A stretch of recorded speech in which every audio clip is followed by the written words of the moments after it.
Yo, what's up, everybody? Welcome back to another episode of the Anime Podcast Show. Let's see what this episode is today. Interesting topics, interesting shows I would like to mention about today.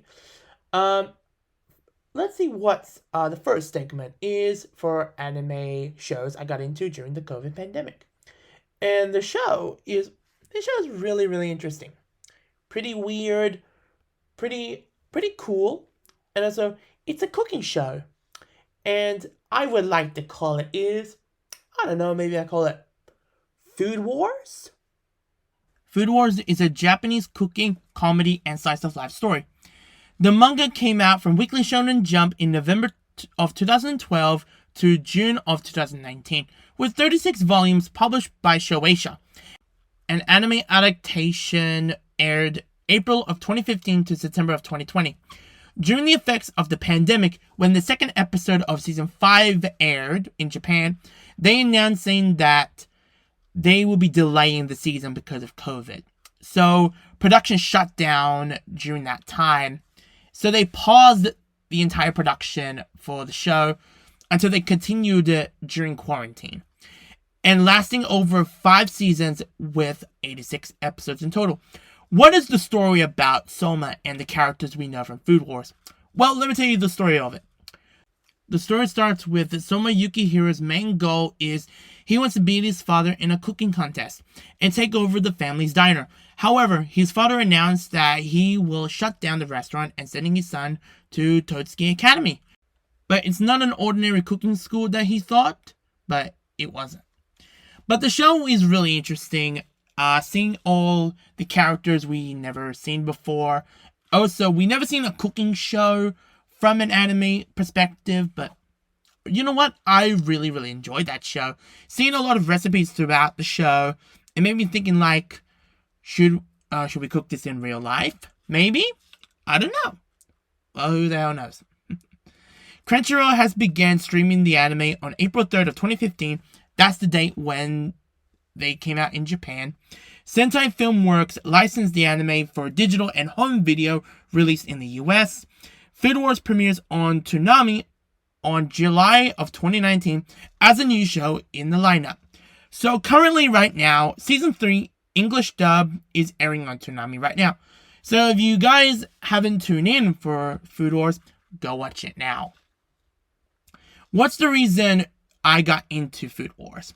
Well, I've never heard of this series before. So like I said about Toonami, I saw the promo before the first episode got aired. So I was like, ooh, this is really interesting. So after I saw the promo, I was doing some research of the series. It was not in my interest. Until in early of 2020, they announced saying season 5 is going to be the last season. So I've started planning of watching the series in April of last year. That was my original plan, but that plan kind of worked. But then when I found out about the production shutdown, I was like, okay, we're gonna wait for a while. But then they came back in July of 2020, start over with the first 2 episodes of season 5, and then new episodes came out after that. But after watching the first season, I was like, God damn! What in the hell I am watching? But there's some really good moments and interesting stuff to it as well. Even the storyline as well throughout the show. And weird stuff throughout the show. But that is Food Wars, y'all. That is Food Wars. Now let's move on to the next segment of our show. Our next segment is Topic of the Week. So what is this episode's topic? Well, this episode's topic is, what is my favorite anime openings? But I can't play these songs because of copyright. But damn you! So here is my top 10 favorite anime openings. Let's start with number 10 with Beyblade Burst Surge. We Got the Spin is a 5th opening for the Beyblade Burst series for the English dub. I really enjoyed this song. It has like a rap vibe to it, but you can enjoy the sense of the song about Beyblading, and it's taking up the next level about blading. Also, when you're watching this season with two incredible brothers versing the legendary Beybladers throughout the show, and also when you meet these amazing characters, you see them back from the previous seasons of Beyblade Burst series.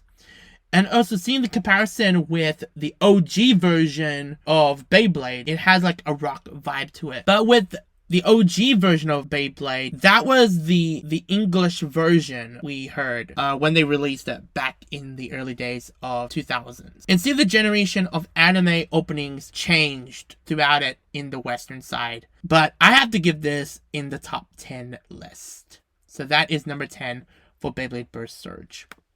Now let's move on to number 9, and that is Rock the Dragon from Dragon Ball Z. If you're a fan of this incredible series, when you hear this, stand by for Dragon Ball Z.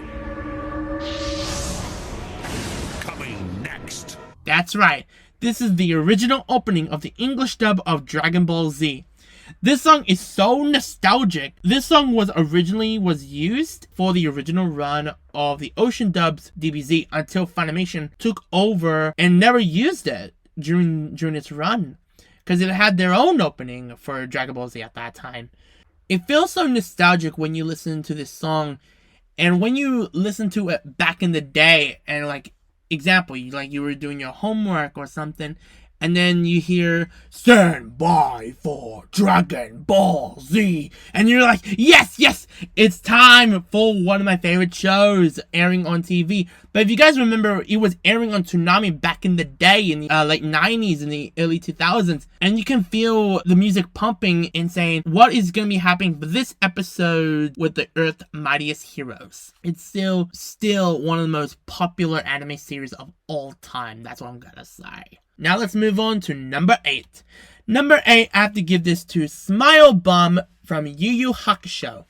Smile Bum, I would say this theme song is one of the best and greatest songs ever been made back in the 90s, with such as of the Sailor Moon songs, Evangelion, the Rurouni Kenshin theme, and many more that came out from the 90s era for anime. We all know about Yu Yu Hakusho. That show is another incredible popular series back in the day in the 90s. We all know about Yusuke, and also he's a spirit detective in the show and fighting for evil. And we see so many great characters with Koema, Yusuke, Hiei, and all other incredible characters we've met in the Yu Yu Hakusho series and that world as well. It's really incredible series to see. But if you remember the English version, it's one of the popular songs where everyone knows in the fandom. It's really popular if you listen to the English dub. Now let's move on to number 7. Number 7 is Resistor from Sword Art Online.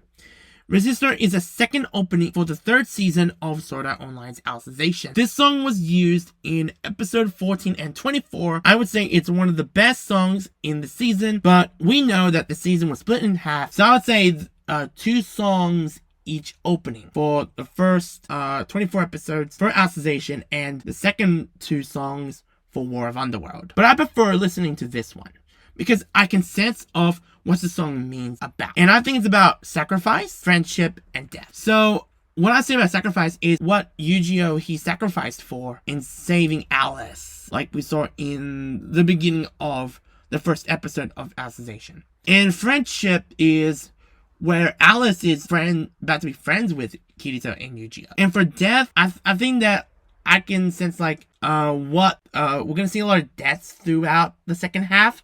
I think that's what this song, what it means to be. So that is SAO, y'all. Now let's move on to number 6. Number 6 is Yashahime New Era. So this song is the first opening to the sequel and spin-off of Inuyasha. This is the new beginning of Yashahime, over a decade after the events of the main storyline in the Inuyasha series, and introduced back to the feudal era from the modern era. And also, we've seen incredible characters we met in Inuyasha. Now we're going to see the children from Inuyasha with Kagome, Inuyasha, and also Shishomaru's kids. And we all know about Towa, Setsuna, and Moroha. We all know about those characters back in the first season, and I don't know what they're gonna do with the second season, but I love that relationship of the characters we saw. But I can sense of expanding the story for Yashahime. I really, really enjoy that show. And that's what the new era is for the first opening for Yashahime. Now let's move on to number 5. Number 5, I have to give this to ReZero Longshot. What is Longshot in your perspective? And why is this your favorite song? Well, for Longshot is the 4th opening song in the ReZero anime. This song was used in the second half of season 2 of ReZero. Of this incredible storyline is the 4th arc of the ReZero story. This one's the longest one. I think this is the longest. I think so. But I would say it's one of the best arcs ever been told in an anime format. But I'm going to say about this arc because of, we all know about Emilia and Puck's relationship in that arc, and Puck break the relationship contract. I'm like, why did Puck do that to Emilia? That's going to get her upset. So now we see Subaru about to tell her about, because, in the show that Subaru loves Emilia and has a crush on her.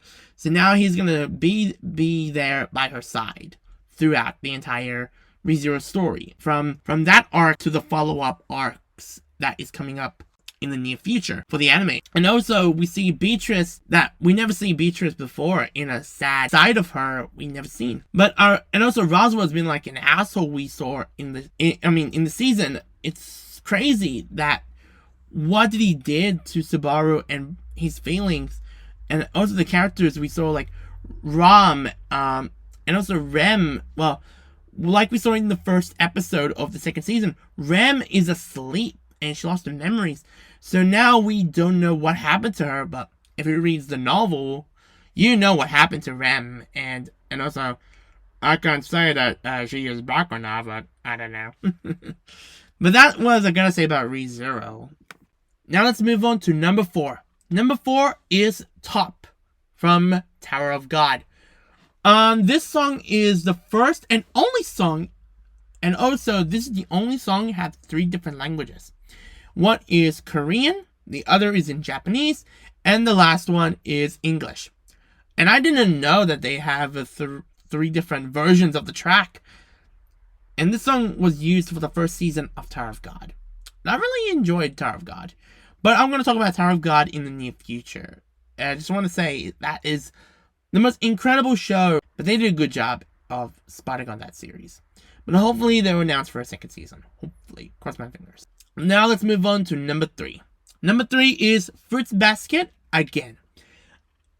Again is a first opening for the Fruits Basket's reboot. The reason why this is my number 3 in the list, because when you listen to it, and also when you're watching the show at the same time, you can feel the song's powerful lyrics. And then about that, you're going to start to cry. And if you can relate to the show when all the characters have feelings of their own, and also seeing Toru and Yuki and other incredible characters we saw in that show, what they were going through from their past and also to their present day. And it's crazy. It's a really insane, intense show, I'm going to say. But we all know about the zodiacs of the Fruits Basket characters we saw. And now it's really, really sad that this is going to be the last time that we're going to see these characters, because this is the last season of Fruits Basket. So if this song is going to be used in the final episode of Fruits Basket, we're all going to be crying tears. Now let's move on to number 2. Number 2 is the Pokemon theme song. Everyone knows this incredible song. I wanna be the very best, like no one ever was. Gotta catch 'em up with Pokemon. It's one of the early shows for the 2000s, but it came out in Japan in 97, but internationally it came out in 98. But in Japan, they had a song called Aim to be a Pokemon Master. it's so different to the English version of Pokemon. And we all know this theme song, it's been on for about almost 2 decades already. And it's a really incredible track. And now people these days will, well, of course they will listen to it every time when they watch a classic anime show. Or maybe they will remake a version of a track, use the same lyrics, but use a different tone of the song. But that's what they were thinking for Pokemon XY. But I really enjoyed it. But I really like the original better. But the original is still one of the best ones ever for anime. But if you grew up watching Pokemon back in the day, like if you were a fan of it from the very beginning, or you got into it like later in the future, I don't know. That's what us fans are. We love incredible shows like Pokemon. Number 1, I have to give this to Gurga from Demon Slayer. This song is the first opening and only opening for the first season, but we all know that a second season is coming. I'm hella excited what they're gonna do. And I'll say is it's one of the best anime series ever because of the storyline, the animation, also the voiceover in Japanese and English. And I would say it's one of the hottest songs ever been made. If you guys haven't seen Demon Slayer, go watch it on Hulu, Crunchyroll, Netflix, and Funimation. But if Hulu lives in Australia, go watch it on Anime Lab. It's still one of the best openings. And also when you watch the openings, you get goosebumps and going, damn, it's really, really interesting. And seeing Tanjiro, Nezuko, Inosuke, and Zenitsu, so many incredible characters we met in that season, and also introduced them to us as a fan watching that show. So this is the end of this topic of the week, and that is the top 10 anime openings in the list. But don't worry, on the next episode, I got the endings for anime. So now let's move on to our last segment of our show before we close it off. The last segment of our show is called Announcements. Let's see what's been announced so far throughout of 2021. Let's start with JoJo Bizarre Adventure. It's been a long time coming for JoJo fans, but I'm talking about the Stone Ocean anime. They announced it during the JoJo Anime Special event back in April of 2021. I'm looking for what they're going to do for the Stone Ocean anime. Well, here's my theory though. I want to say is what they're going to do with this new season. They're going to introduce a brand new character that we've never seen in an anime show before. So usually in a JoJo show that we introduce a male new character. But in this one for Stone Ocean, we'll be introducing a female character. And you guys read the manga. If you guys know about it, it's the daughter of you-know-who. I cannot say the name, but that's all I'm going to say. Now let's move on to our second announcement is the Madoka Magica movie sequel. Back in April of this year, for the 10th anniversary of the Madoka Magica series, they announced that another movie is in production, and it's a sequel to the Revelation movie. And I did some digging of this brand new movie, and the research said was the film was already been written, the script, back in 2017 or 2018. I don't even remember. And it hasn't been greenlit until right now, until 2021. It's crazy that they never greenlit the film. And also way back in Anime Expo of 2019, they said was that they're still working on a Madoka story. They're continuing the story. But we don't know what it is. Maybe it's a second season, or maybe it's another movie. But now it's another movie. It's really exciting. Now let's move on to the third announcement. And I'm talking about Yuki Yuna is a Hero Season 3. Well, we all know about Yuki Yuna. It's one of the most popular series in Japan, but in the Western side, it's pretty underrated. But I think people still watch the show, but it's really interesting to see. Last year, they announced for a third season, and the third season is called The Grateful Blossom Arc. But as of now, they announced a third season is going to be airing this year, this October. And I'm looking forward what we're going to see and what happened with Yuna and other characters we saw from the first 2 seasons of Yuki Yuna as a hero. And I really, really enjoyed that show. Now, the last announcement, and I'm going to be talking about, is the Dragon Ball Super movie sequel. But we all know about the second film for Dragon Ball Super back in 2019 after Dragon Ball Super Broly. It was a huge, massive success for that film. And now the second movie is in pre-production, well, when they announced it. But we don't know about the information of the story, but we don't know. Until of May 8th of this year, they announced that, and us fans, we've been waiting for this announcement, that a second movie will be an original story. And that story is going to be released in 2022. Don't know when 2022, but they haven't made an announcement yet. But we'll see. Now, everyone, this is the end of this episode's podcast. Thanks for listening and watching. I got some plenty more incredible information I can share with you guys. More segments in the near future. Look out for that. Stay safe. If you guys haven't subscribed to my channel, please do so. I'll catch you down the road and catch you guys later. And peace.